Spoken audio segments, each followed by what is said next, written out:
Hello and good afternoon. It's Phil Thatch and I'm here at a place called Warner Park in Chattanooga, Tennessee. This is the home of my daughter's high school tennis team, and they're going to be playing a match today, and I'm going to make some photographs. Today I'll be using my Canon R6 and the 100 to 500 lens. And I shot from here a couple of years ago, and I was using my Z6, my Nikon Z6, and the 200 to 500 lens. And the tennis courts, I'm going to be very backlit now. The tennis courts are over here, and there's a tall chain link fence all the way around them, and they don't let me shoot from inside the chain link fence. So what I do is I go up on this bridge. There's a bridge on this road. This is Macaulay Avenue, and there's a bridge that runs right beside the tennis courts. And if I go up onto the bridge, I can shoot over the fence. Now, I won't be able to get any awesome low angle shots like I would prefer to get, but at least I'll be able to shoot without a fence in the way.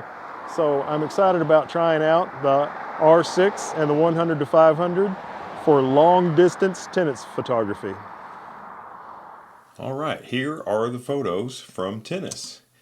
And as you can see, right up here will be the settings for all the photographs. You can see them at 1/3200th of a second, f5.6, ISO 500. I was shooting completely manual and using the wide open aperture on the lens. So if I was at 100 millimeters, I was at 4.5, and if I was at 500 millimeters, I was at 7.1. And I think I had the exposure compensation set minus 1/3 of a stop, and so the ISO would just set itself based on the light and the aperture and the shutter speed. And this shot, as you can see, is at 343 millimeters. And you'll notice that all of these are TIFFs. I do my sharpening. I import my photos into Lightroom, and I crop them for composition, and then I take all the sharpening that Photoshop tries to add out, and then I run my photos through a program called Topaz Denoise AI, and I let it do the sharpening. These pictures didn't need hardly any, if any at all, noise reduction, but I like the way the Topaz program does the sharpening. The Denoise program does the sharpening. So anyway, that's my workflow, but here are the photos. You can see the light was coming from the left to the right.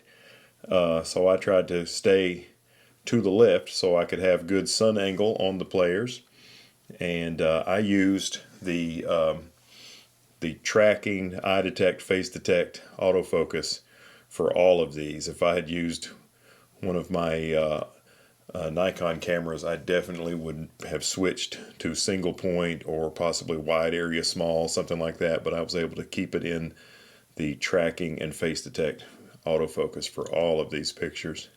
Now you can see on this shot I was shooting to my left, and that messed up my sun angle, so the sun doesn't look as good. There's way more shadowy areas in this shot. If I had been shooting from over here instead of over here, the light would have been better.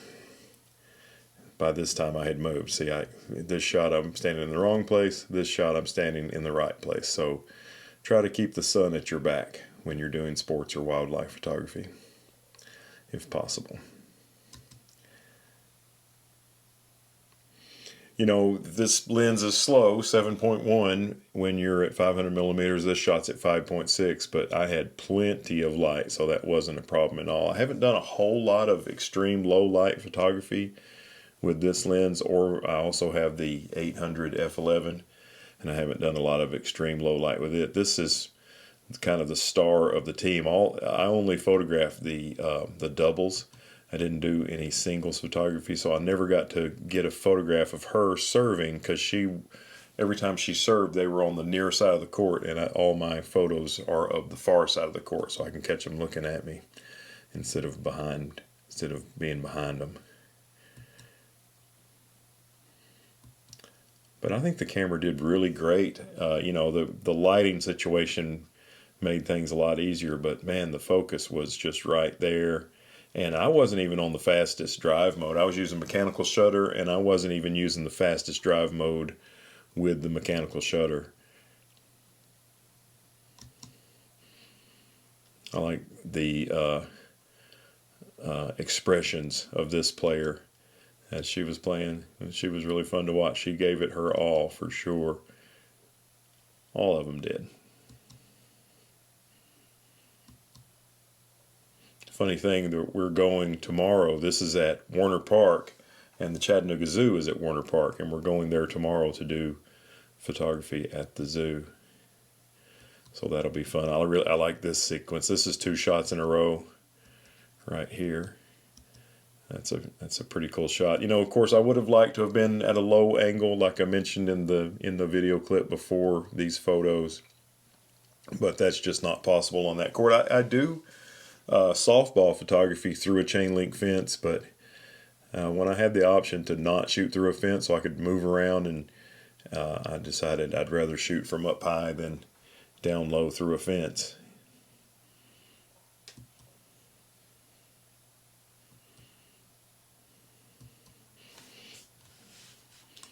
Pretty sharp on the eyes, even at 400 millimeters from outside the tennis courts on the road nearby. It's crazy.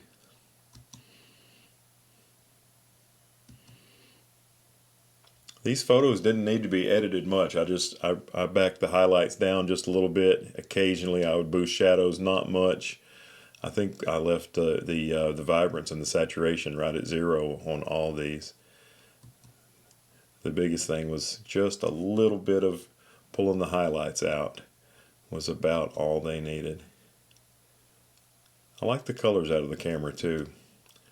I don't think I messed with the white balance at all on any of these pictures. Not a bit. This is all, of course, I mean, it's a sunny day. It's not that hard to get sunny day white balance. But I thought the R6 did really well. Love this shot. He's completely airborne, and you can see his entire thing here with the racket and the ball, and here he is again in the shadow. And I thought that turned out really cool. Hard to get that shot from a low angle.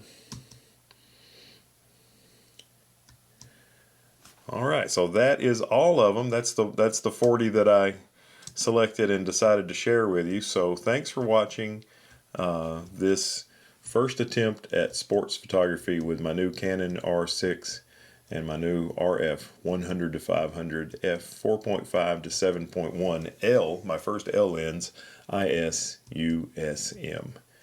Thanks for watching. Have a great day.